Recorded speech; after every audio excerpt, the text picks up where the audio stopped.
Our dear senators, as you go to Senate tomorrow to come up with a formula of sharing our resources, remember the whole country is looking upon you. You should be and you must be a patriot. You must practice patriotism so that we share our resources equitably and fairly. And the only equitable and fair formula of sharing our resources is 1 kilometer, 1 shilling. Because government does not invest on individual, it invests on land. Therefore, the argument that there are regions that will have 10,000 per individual and others 4,000 per an individual does not hold any water, because the government invests on land, does not invest on individual. Individual investment is an individual responsibility.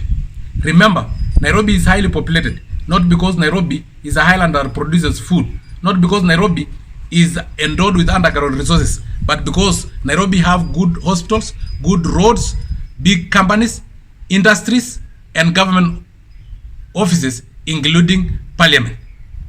If you develop any part of this country, population will follow. Development first and then population. Develop today Wajir, develop Ngoswani in Narok, develop Bisil in Kajiado, and population will automatically follow development. Remember a country like Qatar, a tiny desert peninsula with an indigenous population of 300,000 people is now a country of 3 million people, which include 2.5 million immigrants all over the world that have followed development, which include 30,000 Kenyans immigrants that have followed development in Qatar to go and work in Qatar. Let us develop any part of our nation. Remember, we are toying with the idea of our capital city being over congested, and that is why we have come up with Nairobi metropolis that include Kajiado, Machakos, Kiambu, so that we try to offload the high population that is Nairobi.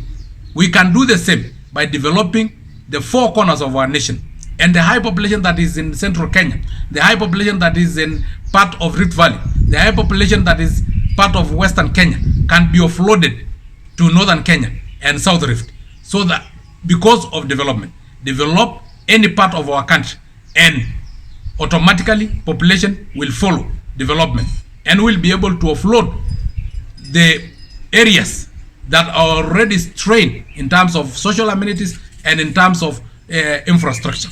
Let us develop all corners of our nation. So I urge the senators to be patriotic and to love our country so that we can live together as brothers rather than perishing together as fools. Remember, America decided to put the United Nations headquarters in New York, not in Washington, D.C., their capital city, because they knew developing the whole of America, the 4 corners of America, will earn them the title or the status of the superpower. We can also move from the third world to the developed country if we develop the 4 corners of Kenya. Remember, it is people who follow development. It is not development following people. Governments does not invest on individual. Government invest on land. So let us use the formula of 1 kilometer, 1 shilling to develop the whole country. That is the sure bet of joining the developed nation and moving away from the third world countries.